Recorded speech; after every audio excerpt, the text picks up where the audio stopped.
Good morning. This is work that we did with Matthew and Shankar at the University of Calgary and Carl at the Université de Montréal. The usual narrative of early video game console history looks something like this. You have the Magnavox Odyssey coming out in 1972, the first console that was available for the home.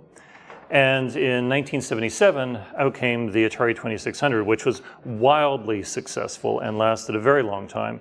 And in the middle is sort of this ghost town where you don't hear about an awful lot of things that happen. But in fact, there were some very interesting entrants in that period. And we're going to tell you about one today, the Fairchild Channel F.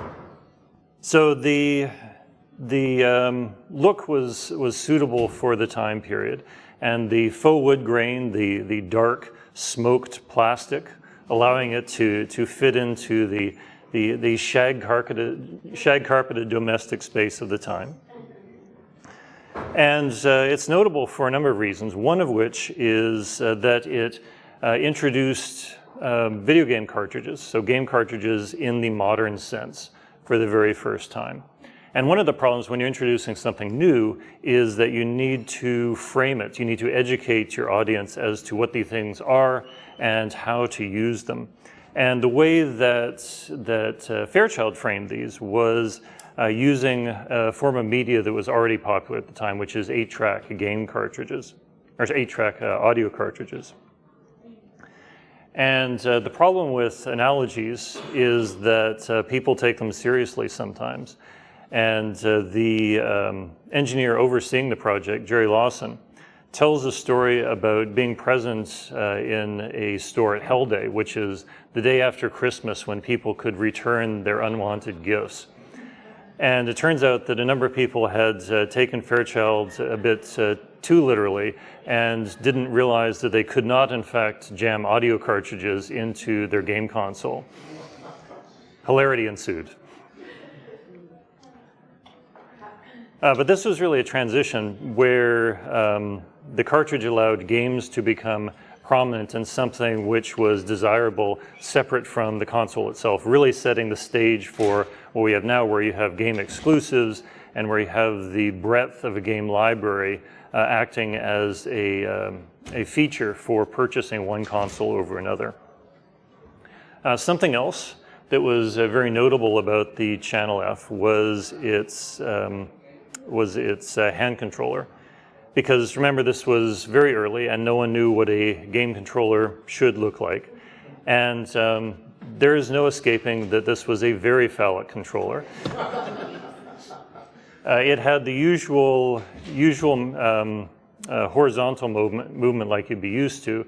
In addition, you could twist the knob at the end.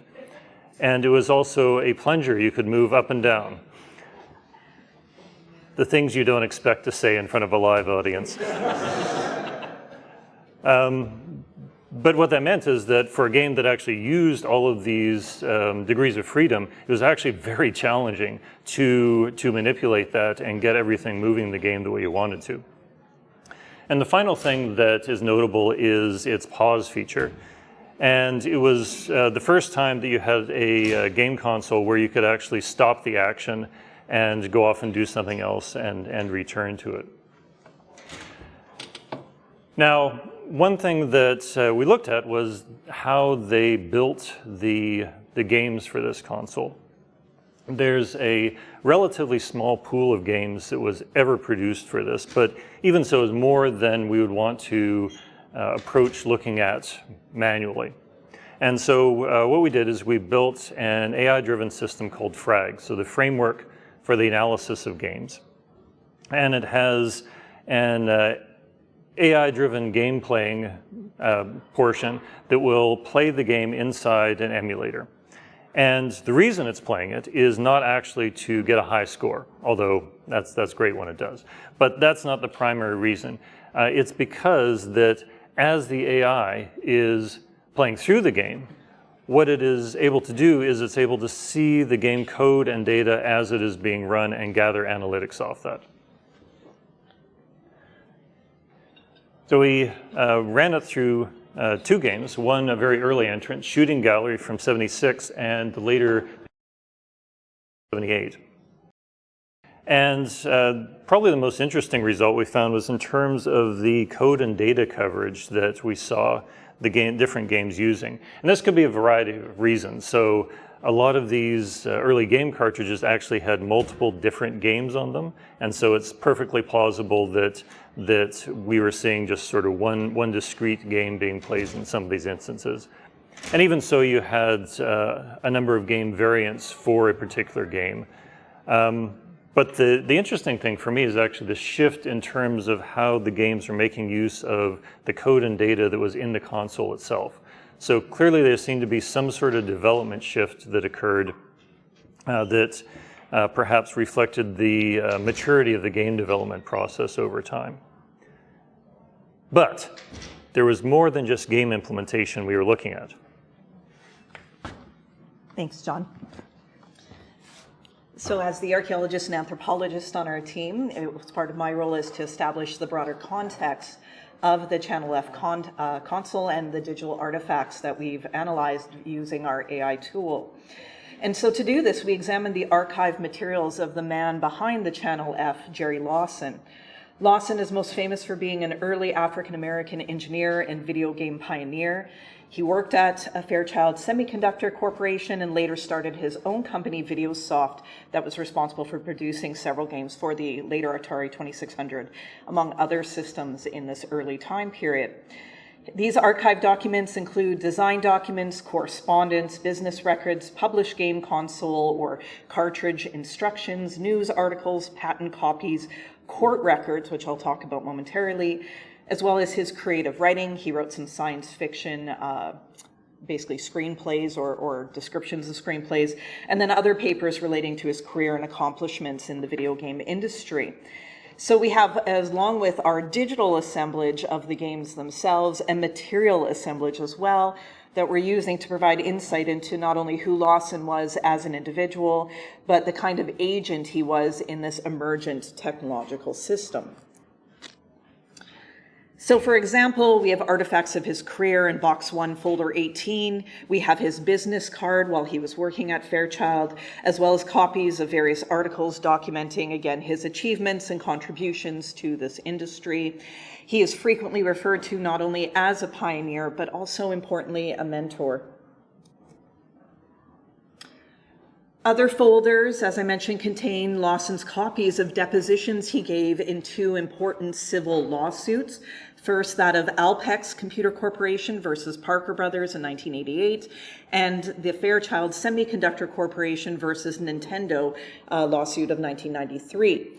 These documents, particularly the one of the Fairchild versus Nintendo, is relevant to our work on the Channel F, as they captured the research, development, and engineering activities of Fairchild, but also importantly present to us key insights into Lawson's technological knowledge, expertise, and skill in his own words. We can't interview Lawson. He passed away in the early, I think it was 2011. So we have his words in the form of these legal transcripts. There's also several game function specification drafts, and what's great about these is that they are frequently annotated. So we can see here that Lawson and the rest of the development team was thinking not just about the functionality of the controller, which John has previously talked about, but also that there was concern with maximizing the use of its several functions. The 1993 deposition, oh, sorry, I'm jumping ahead here. I don't have that, but actually has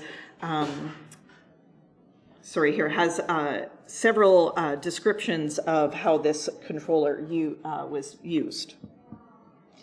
This here is a page actually from the 1976 math quiz specification draft, and the annotations of this particular page, again, suggest that not only were they thinking about the functionality of the controller, but that there was concern around maximizing the use of its various functions. And this is interesting because it shows they had a concern with this before there was even a competitive edge to do so. Sorry. One of the folders contained a second draft of the console itself. It provides superior, anterior, and lateral views of the control of the console, has very few notes on it, but most of the focus is on the internal mechanisms. This is important to us because, as John stated, the Channel F was important not just because of the unique controller design, which was not well received, but of course because it had its interchangeable programmable game cartridges that could be used. So we see that significant time and effort was placed into figuring out how this could be done. I've adjusted the contrast a bit here, but you can see what the internal mechanisms would look like. Oh, first, sorry, this is the draft feature highlighting the mechanism for removing the cartridge. I love how the draft version has simply push this thing, and this would become later in the actual press to eject. Here's the contrast adjusted image of this draft, focusing on the internal mechanism for locking and releasing the cartridges. Of course, there's a lot of emphasis on this because of concerns around how the semiconductors would be impacted with repeating the entry and exit of the cartridge into the system. In page 217 of the Fairchild Semiconductor Corporation versus Nintendo deposition, Lawson is asked about and explains in some detail how this locking mechanism worked. Now note that he's talking about this in 1993 versus 1978 when the original patent was filed. So the value of reviewing this deposition is we see here some change in understanding of this over time, but also that Lawson was importantly not just a manager overseeing production of the console, of the cartridges, but had the requisite technological and engineering background to understand it and be an active agent in design. We also see this with the controller. Lawson was managing such features, including the length of the cord that connected the controller to the console proper, as well as discusses some of the decisions that were made around raw materials use, such as using prefabricated molding components versus others that had to be individually machined. So we have a lot of artifacts relating to the development process itself. So back to the games themselves. This is the first page of the annotated game function spec page for Math Quiz.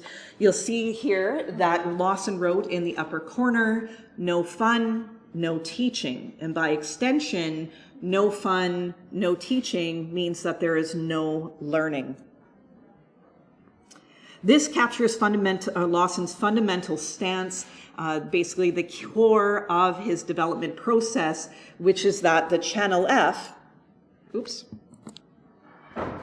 sorry, I got ahead here. The Channel F is for fun. We can see this in an early ad for the demonstration session that was being held at JCPenney's. And the idea of game consoles as facilitating teaching and learning was a major selling point to parents for this particular console. As such, in 1976, Lawson is setting stage for the home computer movement of the later 1970s, where calculators were an expected part of home computers, and we see this continued into later consoles such as the Atari 2600. So another component of these game function spec documentations, which are compelling but I don't have time to talk about in our paper today, are graph paper pages like this that show what the game would look like on the actual screen. Why these design sheets are important to myself as an archaeologist is they're a reminder that along with these early digital games, early digital artifacts, is that the conceptualization and design of these games began on paper. So they have this kind of complex interaction between the material and the digital realms of design. So archival collections such as Lawson's papers, which I should mention are stored at the Strong Museum of Play in Rochester, New York, provide us with an opportunity to again see the materiality behind these digital games. To conclude then, so again, I don't get the 21 gun salute here, what we see is that the Channel F was an early entry in the video game industry where it was possible at this time for a single person to be aware of the entire process. Those of you involved in game design and implementation now, working with contemporary game design companies, know that this is simply impossible to do, right? Instead, people have very small windows and focal points, and also then and technological expertise and skills associated with their particular piece of the larger productive process here, technological process. So what this means then is for us, the development and understanding of a console and the games means that we need to study not only these digital artifacts, but the material ones as well. Thank you.